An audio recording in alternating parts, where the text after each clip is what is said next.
Welcome to another deep dive. Today we're plunging into something, well, truly ancient and mysterious. The Book of the Veil. It's this collection of cryptic scriptures presented in what's called the common tongue from the lost codexes of the Mirror Keepers. Quite a title. Right. It's a journey not just into some fantasy world, but really into what this allegorical text reveals about, truth, perception. And the nature of hidden wisdom itself. Exactly. Our mission today is kind of to extract some profound nuggets from these sources, helping you understand its fascinating philosophical heart, really, what it means to truly know. It's less about the plot, more about the deeper implications for us. Got it. So let's unpack Tablet Deep, the first darkness. It starts before time. There's only the great silence, which is heavy with something called the breath that dreams. Yeah, this primordial state. And from this, the veil was spun, woven from threads that are, and this is key, neither of light nor of shadow, but of their quarrel. That description is just incredibly potent, isn't it? It suggests reality, or maybe truth itself. It isn't clear-cut, not pure light or pure darkness. But the conflict between them. Exactly. It emerges from that tension, that interplay, like saying truth isn't found in absolutes, but maybe in the paradoxes we deal with. Okay, and then it drapes itself on the waters of the unseen. Yeah. And the Maker loves it, calls it blessed. Because what is hidden cannot be slain. Right. What does that tell us? Hiding is good. Well, it's counterintuitive, but yeah. It suggests some truths, maybe the most vulnerable ones, need to be obscured or allegorical just to survive. Ah, so if they were totally out in the open. They might get corrupted, twisted, maybe even destroyed. That makes a lot of sense, actually. Then from under the veil, from the waters, whispers form into keys. Scattered among unborn stars. To this strange prophecy. When they are sought, they shall be found. But when they are found, they shall not be kept. These aren't literal keys, are they? No, definitely not physical objects. Think of them more like fragments of insight, glimpses of truth. Scattered, so knowledge isn't easy to get. Right, and that prophecy is really profound, shall not be kept.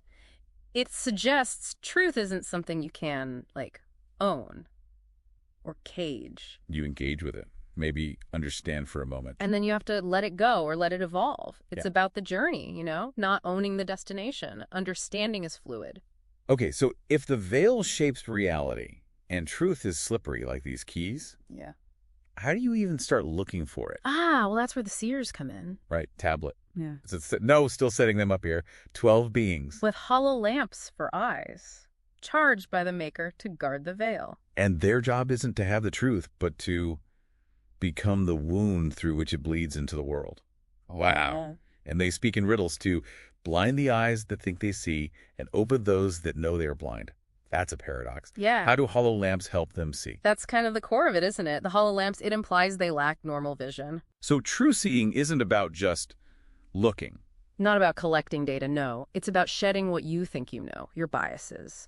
They perceive truth through a kind of emptiness by becoming the channel for it. Not possessing it. Exactly. And the riddles, they're meant to disrupt your usual thinking, force you deeper. It ties back to truth bleeding into the world, not being contained. And the parables in Tablet 3 really hammer this home. Like the blind man's lamp, he comes back with no memory, but then he sees like the seers. Precisely. Genuine insight often comes from letting go, from unlearning. Or the keeper's burden, saying truth is hidden because people would just cage it. It's a protective thing. If truth was fully revealed, humans would inevitably mess it up, weaponize it, misunderstand it, box it in. Which fits with the trial of ashes, where the seer tried to bind truth and got consumed. Hearing that whisper, better to be consumed than to consume. It's a huge warning against trying to dominate knowledge. So connecting this bigger picture, Tablet 4 brings in the glass of many faces. It showed that which wears the seeker's form. Yeah, the seeker's own reflection, basically. But with cracks that weren't blemishes, but pathways of unseeing. Right. That's fascinating. The flaws, the cracks aren't bad things. They're actually the ways through which you can access deeper understanding, perspectives you couldn't get otherwise. Our blind spots had openings. Kind of, yeah. And it states explicitly, reality is no wall, but a veil sewn with the threads of pacts unspoken. So reality isn't solid, it's an agreement. It implies it's constructed, yeah. A consensual thing, not some fixed barrier. Right. And then there's the definition of truth. Not a sun that burns, but a shadow that gives shape unto the sun's light. It completely flips how we think about it. Not something obvious and blinding, but something that defines by its absence. It gives shape to the light we do see.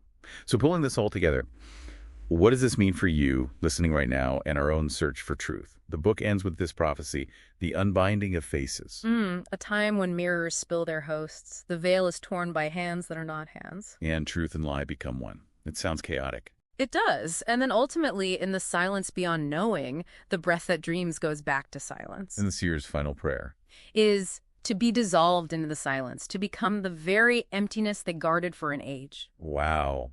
So they just dissolve. Which really brings up a big question for us, doesn't it? If the ultimate goal of guarding all this hidden knowledge is just to dissolve back into the emptiness it protected. What does that say about our constant drive for certainty, for owning truth? Exactly. Maybe true wisdom isn't about holding on to knowledge tightly, but about understanding how fleeting it is and seeing ourselves as perhaps just temporary channels for it. Something to really think about long after this deep dive.